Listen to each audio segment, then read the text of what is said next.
पाकिस्तान अगर डिफ़ॉल्ट कर जाए, बैंकरप्ट हो जाए तो उसके असरात क्या होंगे? देखिए, सबसे पहले हमें ये देखना होगा कि अगर कोई पर्सन, कोई कंपनी या कोई कंट्री डिफ़ॉल्ट करता है तो उसमें बेसिकली डिफरेंस होता है।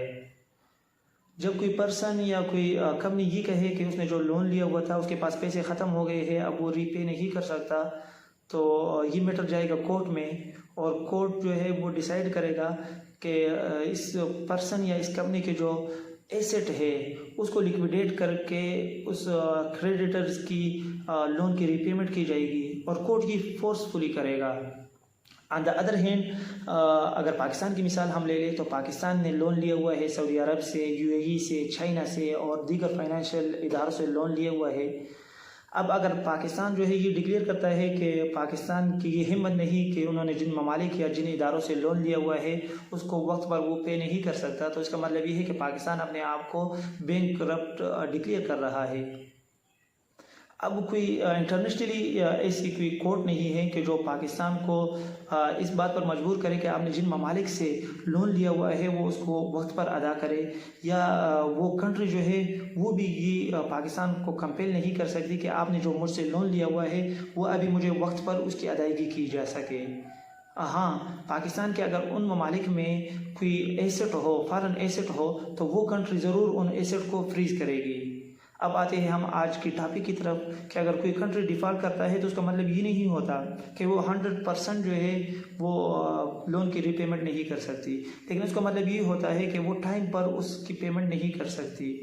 और उसमें जो है रिस्केल हो जाता है, उसकी जो पेमेंट है वो रिस्केल हो जाती है और या जो है हियर कट लग जाता है। हियर का मतलब ये होता है कि थोड़ा सा डिस्काउंट मिल जाता है। अब आते हैं हम कि पाकिस्तान अगर डिफ़ॉल्ट कर जाए तो पाकिस्तान की इकानमी पर उसके क्या असरात मुरतब होंगे। पाकिस्तान अगर डिफ़ॉल्ट कर जाए तो 5 फैक्टर ऐसे हैं जिसका पाकिस्तान को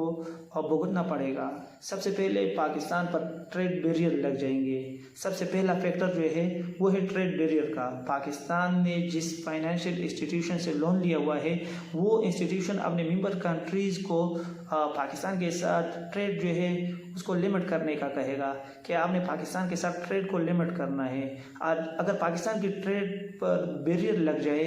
यानी पाकिस्तान की जो ट्रेड है वो लिमिट हो जाए, तो पाकिस्तान में इंडस्ट्री जो है वो बुरी तरह सफ़र होगी और जब इंडस्ट्री सफ़र होती है तो पूरी इकानमी जो है वो मुतासर होगी, क्योंकि पाकिस्तान जो है वो अपनी ज़रूरियात की चीज़ें जो है वो भी बाहर से मंगवाता है। एक्सपोर्ट इंपोर्ट के बैरियर लग जाते हैं और पाकिस्तान की इंडस्ट्री जो है वो सफ़र होती है। दूसरा फैक्टर जो है, अगर पाकिस्तान डिफ़ॉल्ट कर जाए तो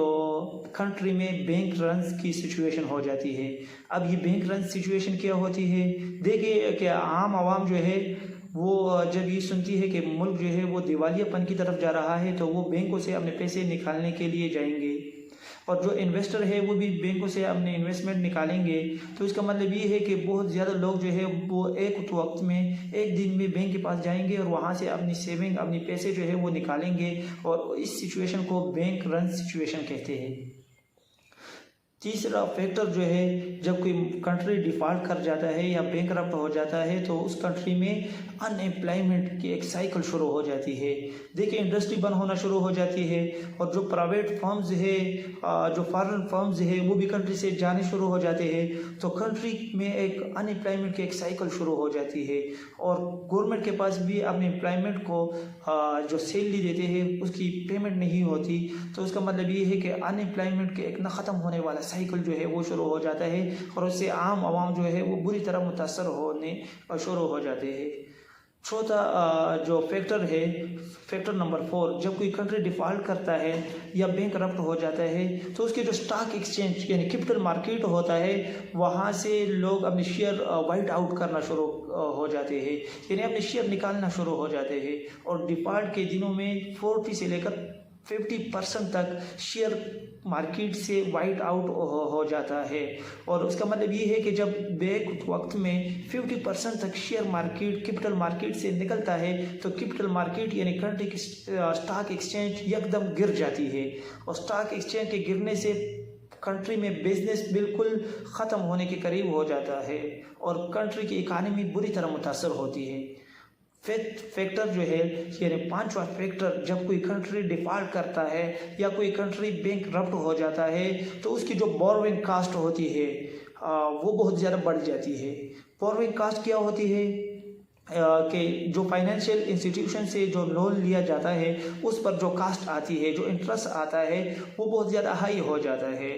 और बैंकरप्ट को ख़त्म करने के लिए, डिफ़ॉल्ट को ख़त्म करने के लिए हमें मजबूरन दोबारा उन ममालिक के पास जाना होगा, उन फाइनेंशियल इंस्टीट्यूशन के पास जाना होगा जहाँ से हम लोन लेते हैं। और अब इस दफ़ा वो हमें हाई बोरोइंग कास्ट पर लोन देंगे, हाई इंटरेस्ट रेट पर लोन देंगे, और कंट्री के अंदर जो है वो भी इंटरेस्ट रेट बहुत ज़्यादा हाई हो जाता है। तो इसका मतलब ये है कि जब कोई कंट्री डिफ़ॉल्ट करता है या कोई कंट्री जो है वो बैंकरप्ट हो जाता है तो उसकी इकानमी बुरी तरह मुतासर होती है। ट्रेड बैरियर से लेकर बोरोइंग कास्ट तक ये जो 5 फैक्टर है ये नेगेटिव में जाते हैं और आपकी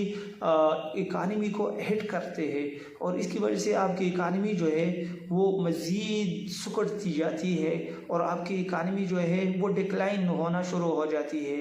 अब देखिए सिचुएशन क्या होती है। अब हम अगर मिसालें देखें तो श्रीलंका की मिसाल रिसेंटली हमारे पास है कि उस कंट्री के पास फिर अपनी बेसिक नेसेसिटी की जो चीज़ें होती है उसको इंपोर्ट करने के लिए पेमेंट नहीं होती। अब देखिए कि वहाँ पेट्रोल के लिए लोग लाइनों में खड़े हैं और कंट्री के पास पेट्रोल यानी जो बेसिक नेसेसिटी है उसकी भी गुंजाइश नहीं होती। या कंट्री क्या करती है, कंट्री अपनी जो कीमती असासे होते हैं उसको फ़रोख्त करना शुरू हो जाती है।